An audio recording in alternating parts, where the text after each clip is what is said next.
And 3.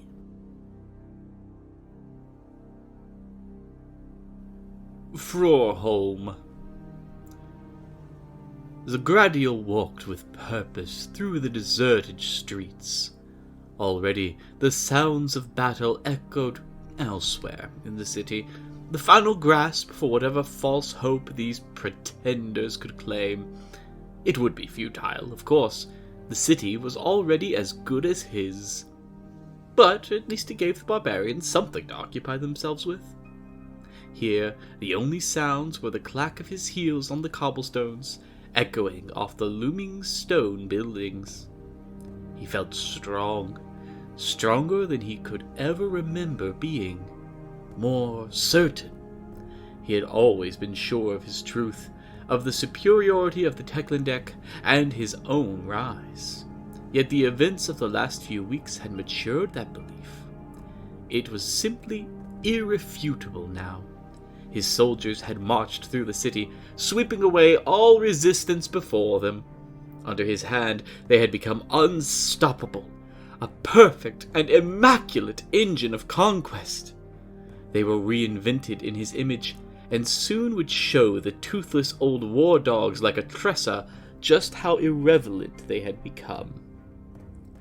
He, too, had only grown in his time here. For all the best training that the Dominion could provide, it was only here that he felt the heady thrill of theory being put to practice. With each kill, each perfect shot, he felt the intoxicating rush of certainty. The look in their eyes, their dying thoughts, the knowledge that he was their better, sustained him. That certainty fueled him. It was headier than the richest wine and more addicting than the strongest narcotics, and it made him stronger. The clack-clack of his heels on the cobblestones echoed around him, bouncing from hollow-eyed stone facades and underscored by the muted steps of his attendant behind. Clack-clack, clack-clack, clack-clack. The sounds of the city, of the distant conflicts, muted and faded. Clack-clack, clack-clack. It pressed around him. Shadows closing like a smothering veil, drowning out all other noise. Clack, clack. The slightest change in the pressure that built around him was enough, and Zagradiel was already twisting to the side as the shadows split and the raven-skulled assassin's blades streaked toward him. He watched the two knives fly past with almost contemptuous ease, as though they moved through molasses. They didn't understand how strong he was now, the speed his perfection had attained. The fur-lined mantle fell from his shoulders as he brought his arm up, pistol in hand. He waited a fraction of a moment for the perfect shot, and then fire bloomed. The blades had barely kissed past his cheek as his shot took the first assassin through the center of the forehead, exploding the raven skull into 1,000 fragments, before the ball continued on to bury itself in the second's shoulder.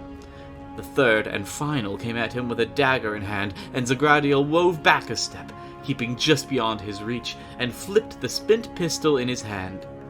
He let another slash ruffle the neck of the thin silk tunic he wore, then grabbed the assassin's hand. Hooking the handle of the pistol behind the man's neck, he brought the trapped dagger up and through the underside of the assassin's chin. It had taken less than the time for the mantle to fall to the ground. Zagradiel held him close for a moment, staring into his eyes as their light faded. Then the body slumped to the blood-slicked streets. The wounded assassin was still on the ground, clawing to get back to her feet. Blood streamed from her shoulder, where the fractured ruins of her collarbone showed through the rent skin. Zagradiel reached a hand towards his attendant for a second pistol, then looked back in mild surprise. The two daggers that he had sidestepped moments before were buried in the elf's chest. Growling in frustration, Zagradiel turned back to the fallen assassin. She pulled the hand axe free, but a vicious kick sent it skittering across the street. He knelt down, his knee trapping her one functioning arm, then brought the butt of the pistol down like a hammer. The first blow cracked the Raven's skull helm. "You thought you could kill me? Me! Why won't you understand just how much better I am than you?" With each shout, he brought the pistol hammering down. Bones shattered and blood sprayed across him, yet again and again he struck, until there was nothing recognizable left beneath him. At last he stood, and looked down at the twisted and broken lump of metal in his hand.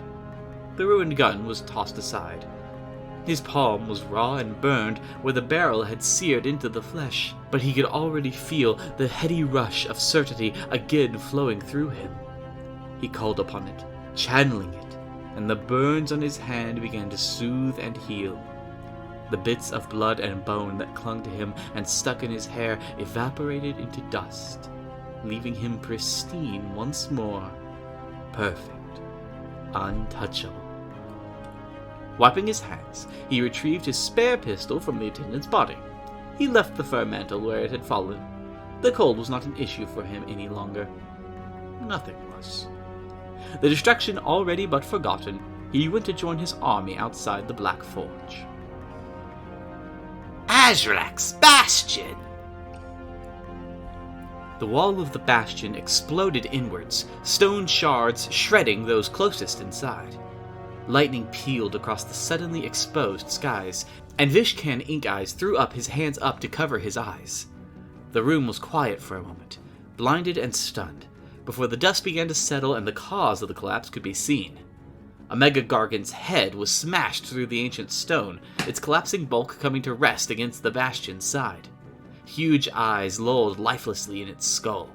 A maul the size of a man was buried deep between them, and straddling the creature's head, one hand wrapped in its long, greasy black beard, stood Khan Obedhi the Cruel. With a wet crack, he twisted the maul free and hopped down into the rubble-strewn room. Vishkan turned and fled up the stairs leading to the summit. Outside, the storm raged. Conjured by Azurite magic, it had swallowed the point in lashing wind and rain. Sheet lightning spread through the sky, striking erratically at anything that passed within the ring of the ruined curtain wall.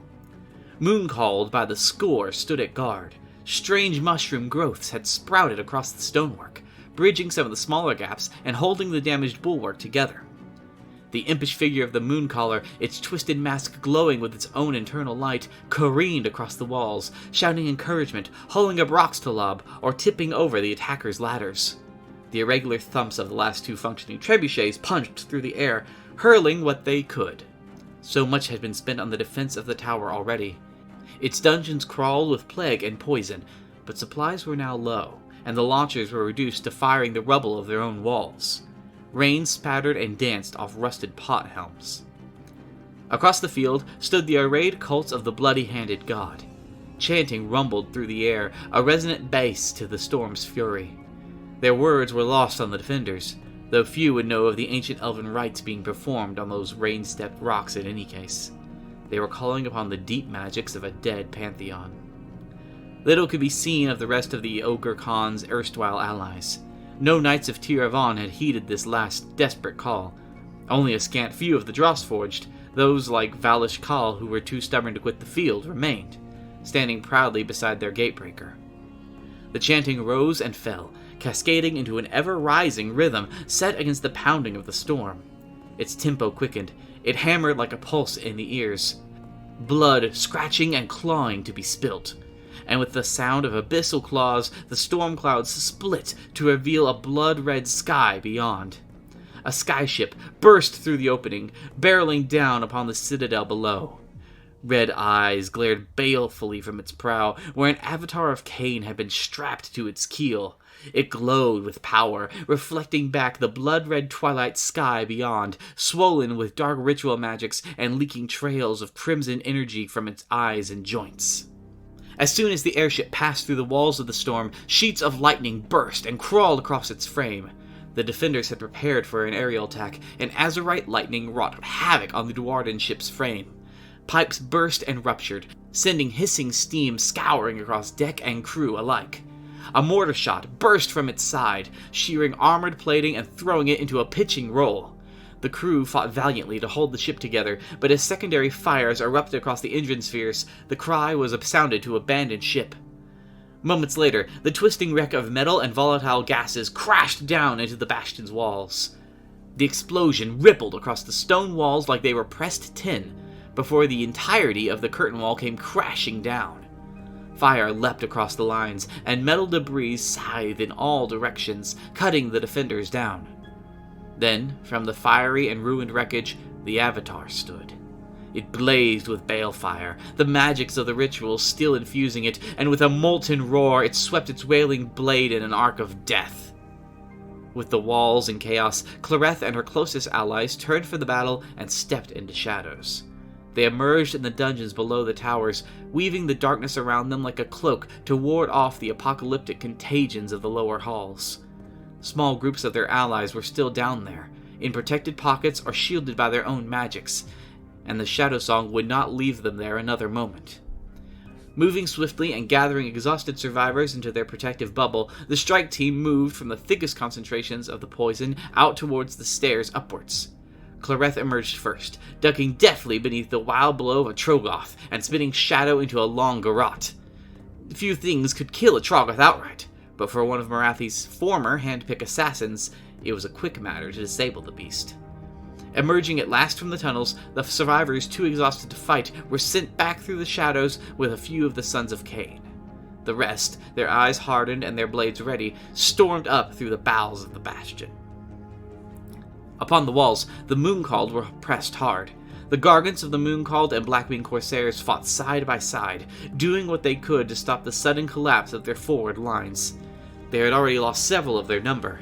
The blazing Avatar of Cain fought front and center, scything through grot and skaven by the dozens, joined now by the host of blood cultists following their god's image. Behind them, cries were sounding from inside the tower, where it had been breached from above and below.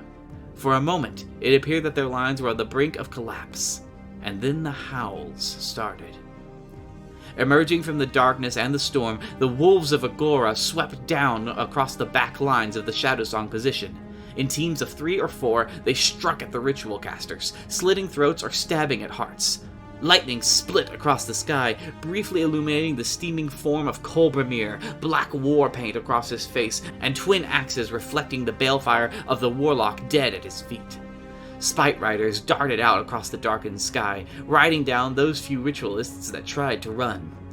Howls sounded again, and like that, the Shadowsong's backline collapsed. Overhead, the crimson light flickered and died, the gap in the storm consumed once more by the raging winds and dark clouds. The raging inferno that filled the Avatar guttered and dimmed, its blaze replaced by dim crimson. It looked up as Ichi and Junko thundered towards it. Sprinting forward, it stepped around the first of the Megagargan's blows, driving its sword down through the foot of the closest one, but could not avoid the second massive club. Metal screeched and rent as it was slammed backwards, leaking energy from a dozen torn plates. It attempted to raise its sword once more, deflecting another comet-like strike, but it could not save itself, and in a matter of moments it was smashed into lifeless black iron. Caught between the rallying defenders and the onrushing wolves, the Shadowsong were hard-pressed. Watching from a window in the bastion's rising tower, Clareth made the only calculation she could. To preserve as many of her allies as she could, she turned and with her raiding party stepped back into the shadows, appearing on the field once more. Deflecting a blow meant for Melissus Daggerheart's head, she gave the only order she could.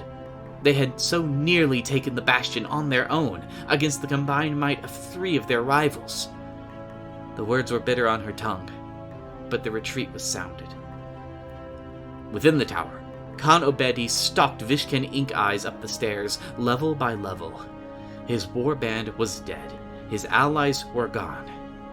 But it would be all right, he knew, if he could kill that damned mage. What remained of the last of Ink Eye's retainers littered the stairs behind them, the hollow armor and empty rags of his constructs. The top floor was ahead now. Nowhere else to run. Khan Obedi burst into the artillery room and immediately leapt back under the withering attacks of a trio of Templar bodyguards. The heavily armored Zangor's long blades swept and looped with uncanny speed. Their razored edges darted like licks of flame at the merest hint of a gap in his guard. The maul danced in his hand, knocking blades aside or deflecting them. While they were quick and skilled, the ogre's strength outclassed them. He let one great blade slip past his guard, burying itself in the fat and muscle of his shoulder, then struck the Gore with a lashing backhand. He felt brittle bones crunch behind his knuckles, and the warrior collapsed into a heap. The other two doubled their effort, but with less to defend, he made short work of them.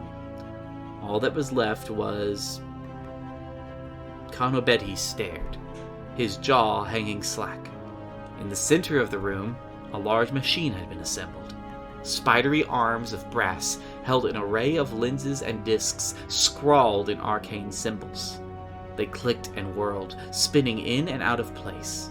Standing around it were a dozen Vishken ink eyes, adjusting the machine or moving parts of it together, or just staring at him.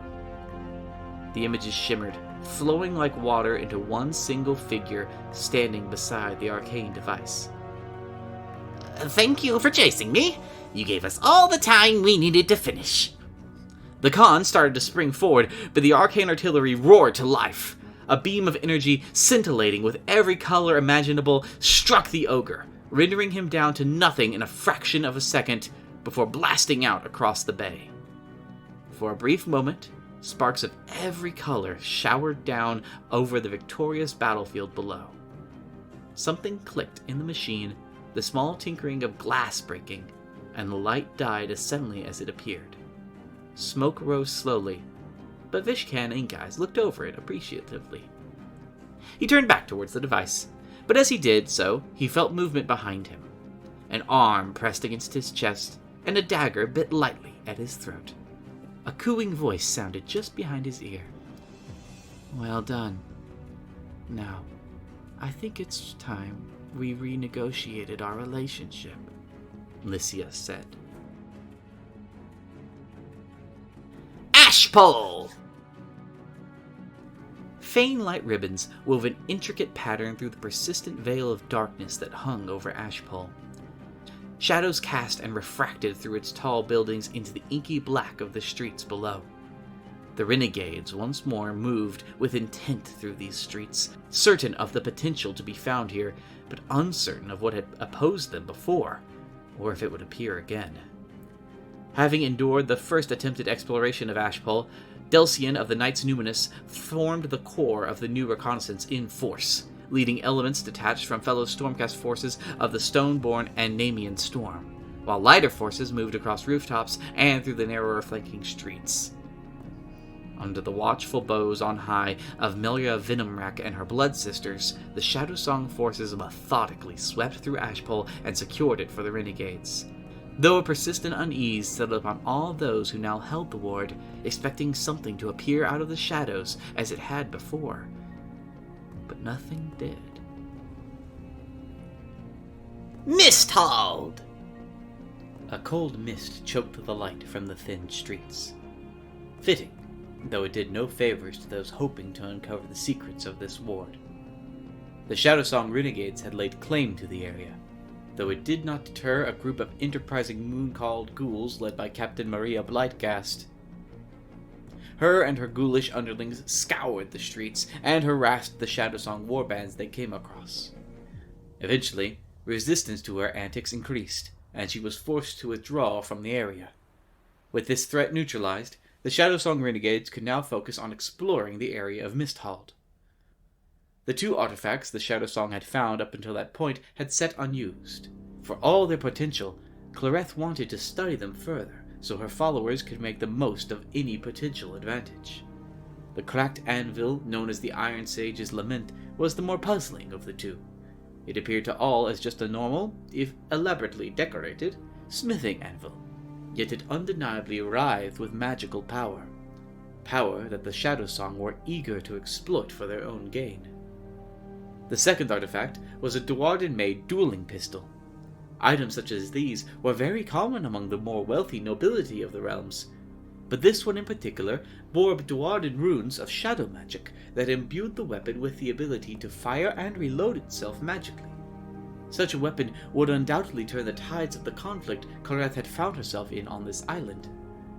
Yet the runes on the pistol had not been activated, and no dwarven in her company could manipulate or even recognize the runes which adorned it. It was, so far as they could tell, a mystery.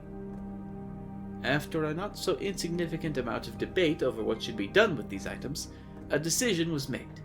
The pistol was to be struck on the anvil in the hopes that the shadow magic of the anvil would empower the runes of the pistol. The deed was ordered to be conducted in Misthall, so in the case of any catastrophic magical mishap occurring, it would be away from Shadowsong territory. And so, with some trepidation, it was done. Magic washed outwards, flowing around them and into the city. Shadows deepened. Wood creaked and groaned. Doorways twisted into ghoulish visages. Signs crumbled to rust, and maps went up in a blaze of black smoke.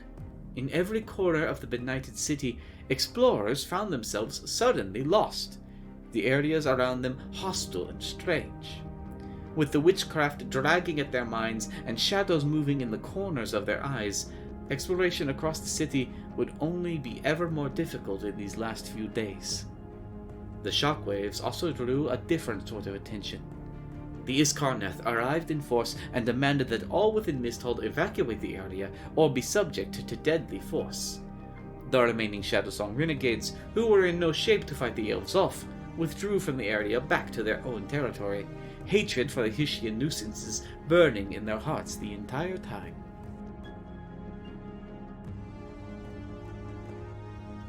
Redgrave! By pairs, the trained rifle elves of Zagradiel advanced and dropped to a kneeling stance, guns tucked into shoulders and keen eyes focused down sights as the long barrels trained back and forth. The other pair sprinted to the next position just beyond, well-drilled and precise movements of fire and maneuver. Only there was nothing to fire at. Not yet. Go! With the muffled call ahead of them, they rose again to run forward. They never made it. Streaking from the darkened side street, the predator of these haunted stones found its prey. The Alopex's dark, soulless eyes shone for just a moment, before the flashing of teeth and snapping of jaws. Then, just as fast, they were gone into the depths of the mist, leaving only fear in its wake. One by one, the ranging Iskarnath rifles were picked off. Mangled limbs and bloody smears marked their foolish attempts to move in the open. The last few barricaded themselves in a stout building in the vain hope that the beasts would pass them by. The water's deep, the sharks are thin, the current's strong, so come on in. The haunting refrain of a child's song from the shimmering sea mocked them from the dark, misty depths beyond as the Alopex circled just seemingly out of sight. Then did the true horror unfold as the first great rats poured into the room. Redgrave belonged to those who stole it first, as the Great Gatherer commands. Occam's Tower! A palpable tension pervaded the cold stone interior of the besieged Occam's Tower, occupied by the Troll King Arnagir and his allies from the Moon-Called, Shields of Anavon, and Blackwing Corsairs. They were surrounded by the amassed forces of Karovak the Vile, supported by the Drossforged and the Shadowsong Renegades. The Wolves of Agora, who had previously aligned themselves with Karovak, had abandoned the cause in favor of other ventures that they deemed more vital, much to the Coronites' chagrin. Even the stalwart Drossforged had only maintained a token presence, leaving much of the work to the renegade contingent. Regardless, Karovak remained determined to claim his prize. Even with the least bloodthirster controlled by his foes, even now beating back each attempt he made to storm the tower. The sight of it enraged him even more. How dare these upstarts taunt him with another of the very prize they denied him? The facade of control that Aragnar's allies displayed over the demon was not quite as strong as it seemed, however. Despite all their efforts to maintain their hold over it, the stone that bound it was beginning to fail, an ominous light pouring from hairline cracks all across its surface. Even with the Forgotten placing new ritual binds on the demon itself, it seemed only a matter of time before it broke free. Seeing this, and knowing that Aragnar would be far too busy to aid in the demon's subduing, members of the Mooncalled and the Blackwing Corsairs came together to form another audacious plan, one that could either deal with both the daemon and the forces outside their walls, or lead to an even greater catastrophe. It was a gamble they were willing to take. Thusly, over the course of the siege, they set about designing a modified warp lightning cannon to be mounted upon the daemon itself and remotely controlled along with its host. Unlike other warp lightning cannons, however, this contraption was not powered by warpstone. Instead, it would draw upon the chaotic energies of the daemon itself, gradually draining it of its power as it devastated the enemy. Festerat Doomgrinder, the original designer of the Doomstone, which now held the Bloodthirster in precarious thrall, headed the engineering team with aid from fellow Mooncall allies Clan Scorchfur. The demonic soulsmith Geralax had the final, most dangerous task, binding the cannon to the Bloodthirster's soul and calibrating the etheric connection so that it would not sap the demon too slowly, weakening the output and risking the Doomstone's failure before the task was done, releasing the demon. The outcome may have been even less favorable if the machine drained the Bloodthirster's energies too fast, rendering the gambit useless if the demon dissipated before its task was done. Or worse, it could risk destabilizing the machine, destroying it and freeing an enraged greater demon on its captors. It would be another's task to maintain this calibration, however, as Giles had their own mission outside the walls, the slaying of Karavak the Vile himself. Such a bold plan could not be without contingencies, however. Though they were sure Karavak's pride, along with some strategic goading from Giles' allies, would lead him to accept the duel, it never hurt to have backup. The Eshin Deathmaster Titus Lashtail and his assassins targeted key figures among Karavak's personal retinue, their weeping blades felling even the mightiest warriors with a single venom-laced slice. Their efforts were not uncontested, however, Baldrin Ironheart and his Caradron crew swooping in to shield Clareth's allies, their sturdy plate deflecting the Skaven's blows, sending the assassins leaping back into the shadows. The damage was done, however, with Karavak's generals cold and discord sowed across the ranks. While Ironheart's crew and Valish Khal's Knights of Zagron, valiantly representing the Drossforged alone, fought with righteous fury against the onslaught of their foes, they could not hold the line alone. The remaining Shadowsong renegades sought to turn the tide with their own show of power to rival their demonic adversary. While Geralak's strike force forged a path towards Karavak, they launched an audacious ambush upon the shields of Anavan guarding the base of the tower. It came in the form of a thunderous impact and a storm of blades. While Baldrin Ironheart fought to protect his allies upon the ground, his frigate, the Damas Trag, manned by a skeleton crew, soared above the battlefield. Its first payload was a shock strike of Stormcast Eternals from the Jade Tempest, striking the defenders like lightning with devastating impact. Their assault was blunted, however, when they found themselves faced with a wall of opposing Sigmarite. The Storm Warriors of the Ivory Hammer, the Forgotten, and Oathbolt's Roar, all under the employ of Lady Guinevere. Faced with overwhelming opposition by fellow champions of the God King, the Jade Tempest's fury guttered fast, and they began their retreat earlier than expected. This left the warriors in good stead to weather the arcane assault of Knave Umbraborn's Bladewind spell, etheric blades glancing off Sigmarite plate. The Lady of the Grey Tower at last took to the field herself, roaring onwards upon her blazing white steed, her injuries healed, and a new power born on every swing of her blade. Fire blazed from her eyes as she rent and hacked, smashing through the battle lines. This was not the extent of the assault, however, for the most important element was still to come. From the frigate came hurtling a pair of avatars of Cain, each imbued with ritual power from the combined efforts of Kireth's Shade Troop and the necromancers of the Inquisition of Umberspire. The necromancers channeled the death magic suffusing the charnel ground of the battlefield, while Chereth and her hag queens focused it into the avatars. It seemed as if it would work, the avatars growing in size and fury at an alarming rate, when the bound Bloodthirster smashed through the upper walls of the tower, bellowing as it launched salvos of warp lightning into the avatars. The The statues' cries turned from bloodlust to pained fury as they were disintegrated in the air, shards of their swelling forms showering the stormcasts below. There was nothing left for the Shadowsong renegades to do. They had lost this fight, and retreated in short order, the Damas Throg taking what few allies it could carry, while the rest made a fighting retreat on foot. On the other side of the battlefield, Jarlax and Karavak the Vile circled each other, weapons drawn. The Slaaneshi remained mounted upon their Karadrak, while Karavak leapt atop his brass-plated juggernaut, his enormous size and muscled bulk belying the finesse of his movements. With a bellow, Karavak urged his mount forth, axe swinging and twirling through the air as if it weighed little more than paper. Jowl thrust their spear beneath the swing, catching the corn worshipper across his armor plating.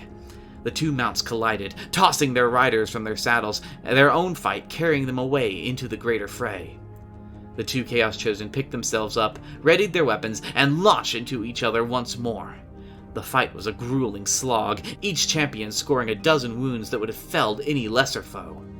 Jael was about to launch another flurry of blows, to go out in a blaze of steel and glory, when they remembered the words of their carrion queen. They had to live, even if it meant abandoning this unwinnable fight. Besides, it was not the way of Slaanesh to fight fair, they mused, as they glimpsed an advancing party of unexpected allies closing in from behind. As Jarlax made a fighting retreat, a brace of would-be assassins from the Shields Van Avon moved in behind the wounded and preoccupied Karavak. With none of his generals left to guard his back, the Coronate warrior found himself beset on all sides by the Lord of Whispers, Drossus Dragonsbane, and Talon Silversbane, while the Seraphon Baal Ut peppered him with poisoned darts from the flank. Still, the warrior did not fall, beating back his tormentors with enraged howls, breath misting red in the frigid air. Then the lightning hit. Having cleared much of the field, the bound bloodthirster set its sights on Karavak, howling as it flew directly above him, using the last of its energy to wreath the champion in sickly green lightning.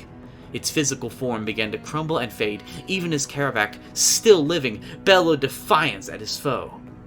Then, finally, the great cannon toppled through the disintegrating form of the daemon, its spike end impaling Karavak the Vile where he stood, sending his soul into Khorne's embrace once and for all. In the sudden quiet, Chungus lumbered through the debris as quick as he could.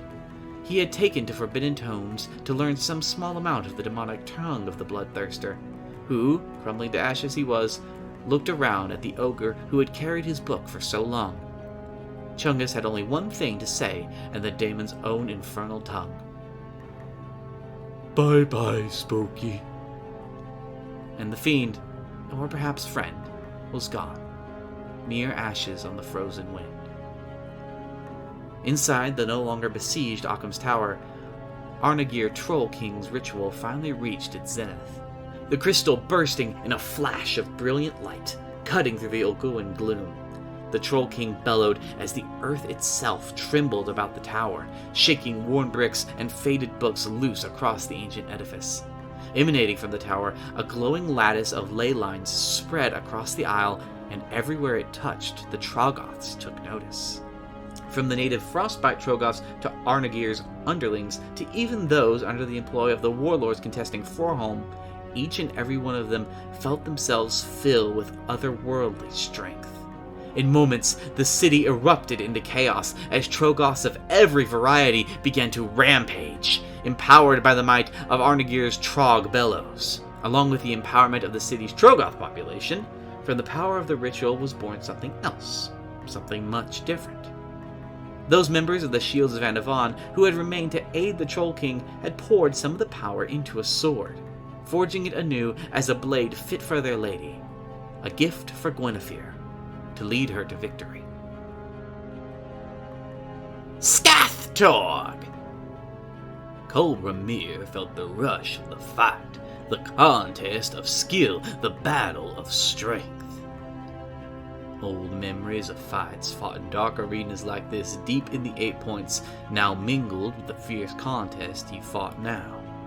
His wolves had herded the last of the beasts that plagued this place into the central arena, and in a moment of pure impulse, he had taken up a simple spear and net in the old Retarius style and dropped down into their midst. The fight was as much a thing of raw beauty as it was brutal delight. He wove the trogs to confuse and confound them before ensnaring the one most exposed with the net and piercing them with a flurry of well-placed spear thrusts. One by one they fell, until the last he drove clean through in a powerful thrust of the spear, proving the old bull not only still hadn't lost a single step, but that he'd learned a few more in the years since his first time in the arenas like this. This fun diversion over, he looked to his gathered wolves and bid them to prepare for the real fights to come. Burrows! The Mooncaller danced and jumped happily from one stone to another, whimsical in mood, but troubled by what they had been told thus far. One tale after another came, of fierce battles, fantastic beasts, and not a lick of it seemed to be true. The only constant thread through the tales was the mention of a strange grot snowman. That and the alarming rate of fungus brew being consumed. The Mooncaller was ready to dismiss it all as just a hallucination, when they suddenly rounded a corner and came face to face with that very grot made manifest in snow. Perhaps there was something to these tales after all. "Less mushroom brews, more mushroom stews," the Mooncaller sang whimsically, looking over to the great mass of Rune, leader of the run-off Trog herd. I got him! Rune bellowed proudly, running forward and leaping atop this strange new foe. "What have you got?" the Mooncaller asked as the great eye of their mask rolled happily. Dem, I got and smashed 'em good! Run. What? That's a statue. He's still dead and smashed good! The Mooncaller looked down to the headless statue of some long-forgotten hero of another age. "Less brew, more stew." Dragtorg! A revenant's war song sung out over the mist-choked ward. Beware of the thirsty in this land. A haunting, melodic tune sung low from the heart of the darkened and thirsty. A dirge of power and might. A call of warning dark, but sung bright and low over the ward through its dark fog was heard. Everyone's a drink in this land. No threat was this, but a solemn promise to those who would stand opposed. Only the few fleeting hearts tried to take what they could before they fled. Oh, we don't waste any drop in this land. The notes of power hung in the mist long after the song was sung, like the howl of a wolf in a cold night's chill.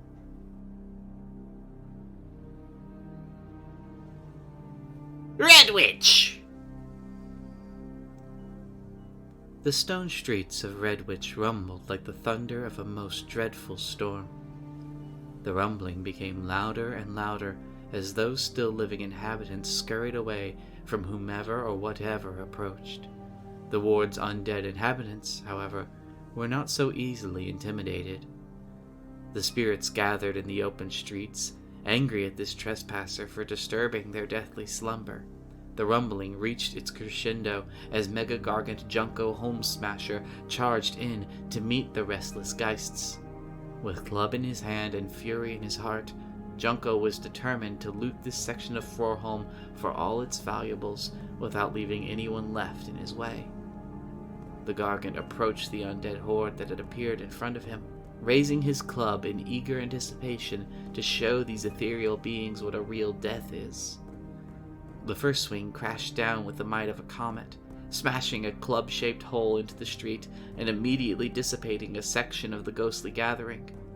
Junko swung again and again, each time taking down at least a dozen ghostly figures.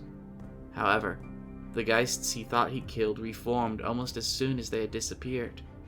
Undeterred by this, the Gargant fueled his swings with rage and frustration, all while ghostly blades held by the spirits pierced his hide. The battle continued for hours, Junko bringing his club down on any who came before him, and the ghostly horde refusing to relent in the face of this enemy. With his club, Junko turned Redwitch to ruins, knocking buildings down and making holes in the ground as he went. Eventually, one of these swings breached through the streets to the underground molder laboratory of Sleekit Fang. Though the Skaven survived the day's events, the destruction caused by the titanic battle put a swift end to his grotesque experiments. As the light of Hish began to set, Junko began to tire, exhausted from swinging endlessly at the stabbing ghosts of Redwitch. He regretted coming to this cursed place. Surely there was nothing to find in such a hostile environment. When the shadows overtook him and the waves of undead began to push back the Gargant, all seemed lost. Junko stared down the charge of apparitions as they closed the distance, before they suddenly vanished with the light of dawn. Junko was initially grateful to be spared by this holy light, only to become furious when the light revealed itself to be the doings of the Iskarnath cleansing their territory. The elves condescendingly praised Junko for his efforts, but informed him that they would be taking over from here. Junko grit his teeth and resisted the urge to punt these knife-eared upstarts before retreating back to Blackwing Corsair territory.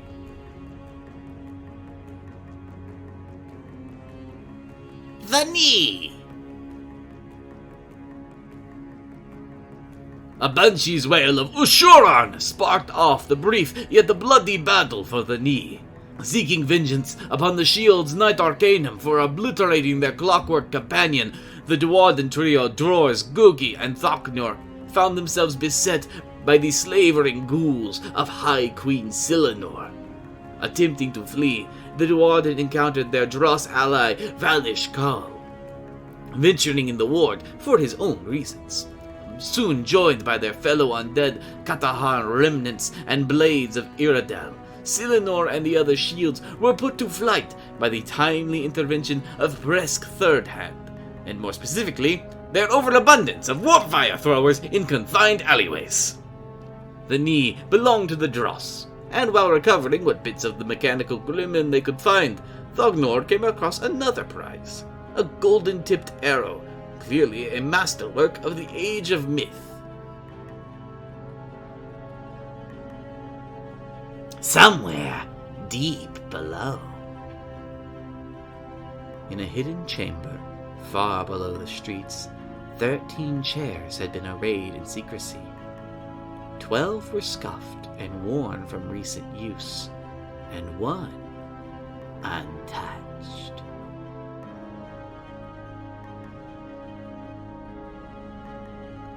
Westguard!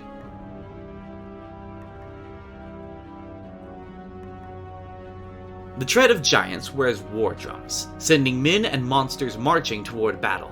Sir Branor of Darkflame's heavy cavalry practically had to gallop to keep pace with the Mega Gargant Sradnir Whizbag as they made their way up Longbar.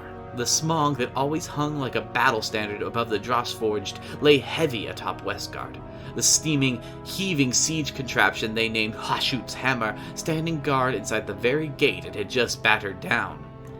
Anticipating heavy resistance, the Drossforged besieged Westguard with everything at their disposal, only to discover an empty shell of a bastion. With their Blackwing allies reporting the enemies mustering along Longbar, Ured the Beerless and the Shaggoth Murkjahaten of Illica quickly bent their forces toward defense, the Scar Duarden personally seeking out the demonsmith Zira as his command retinue. With Ned Blackpowder's iron blasters manning the long deserted walls, they awaited the shield's attack. The battle would begin in earnest, not with cannon fire, however, but with the howling of beasts. Having circled each other for weeks, Zamos and Rakshas finally laid blade to flesh, their warbands laying into each other with the ferocity of rabid animals. Gathering momentum, Whizbag committed the Galloping Riders of Dark Flame's retinue, the Undead White Host, the Order of the Black Book, the Vinto Leon Crusaders, and the Shedscale Seraphon thundering about him like hunting hounds. It was then Raxhaw's cunning was revealed, his trap baited with his own Pestigor's lives. Bellowing words of power, Whizbag lost his footing, stumbling and falling in the false floor pits carved out by Dross-forged hands mere hours before. The cavalry scattered, their charge broken as riders tumbled to their doom or were crushed beneath Whizbag as he toppled like a felled tree. It was then the Shaggoth Mirkjarhatten attacked, with Ned's Iron Blasters and the Corsair's Gloomwords suppressing Argos's flanking Stormcast and the Exflintis beneath a withering hail of fire. Ured the Beardless followed hot upon Mirkjarhatten's heels. Zira Forge Callers chugnauts around him, the belching fires of Seraphon salamanders little more than a nuisance against their steam-wrought armor. Mirkjarhatten crashed into Whizbag like a battering ram against a gate, and the battle began in earnest. Nearly crushed when the Mega Gargant fell, the Stink Scarpriest Iquazzle leapt upon Whizbag's attacker, scrambling to search through the Shaggoth's many crude pouches. The Star Priest's life quickly became more endangered by their allies, as Whizbag sought to break Mirkjarhatten's spine with a sorcerous blast. Only have both their lives saved by Snow Stoneblack's rune of spellbreaking, the Mega Gargant's palm practically coming apart as the magic went wayward in his hand. Howling in pain and rage, Whizbag grappled the snarling Shaggoth, forcing it off its legs, once again nearly crushing the Star Priest searching for treasures upon the quadruped.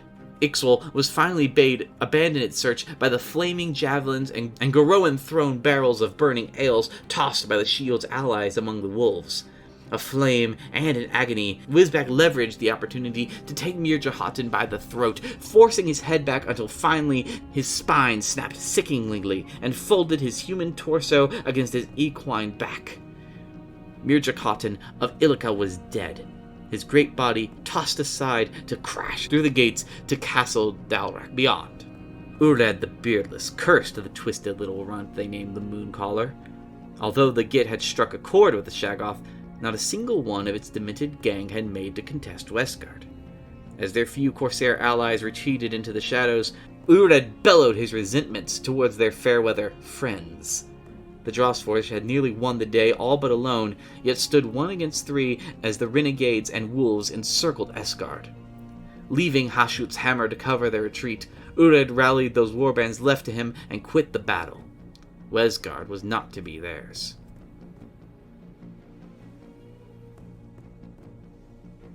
Across Frorholm. There was no more time for frivolity. Throughout the city, to the sound of stomping boots, the Iskarnath marched. They seized ward after ward, pressing through the beleaguered explorers the barbarians had sent out, driving them out or shooting them dead. The bastion was all but destroyed, the tower's great power had been spent, the gates had fallen. Castle Dalrak stood beyond, and the Black Forge beneath it. The Everwinter's fury was spent, and as soon as the ice fell, it would be an all-out war for control of the castle. Zagradil smiled.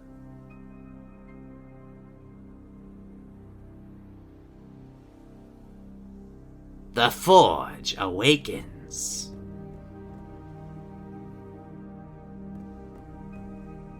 Deep within the heart of the city, in the black underbelly of the castle, where the forge of basalt and rune-blackened iron lay, the hidden heartbeat hammered. Light and fire leapt and danced, reflected in the deep blues and greens of the age-old ice. Colors swam in the dark. A crack resounded, shivering from every stone, as though the spine of the castle itself were being realigned. The vibrations rang for a moment from resonant stone, then ice splintered and showered down. In tiny shards or great slags, the ice cleaved and fell, releasing in a rush of ancient air and water the long-hidden castle itself. as though swallowed by a gigantic fist. The shattered Everwinter sputtered and died. The heat from the forge spilled forth, sending waves of steam rising out of the castle's gate like smoke from the gullet of a sleeping dragon. The climax approaches, and I fear there is little any of us can do to prevent it. Our foe presses forth with relentless arrogance. The isle is rocked with instability, and death haunts every darksome alley and forgotten cloister. Whatever powers watch this place must be cruel indeed. Excerpt from the emissary's fourth missive.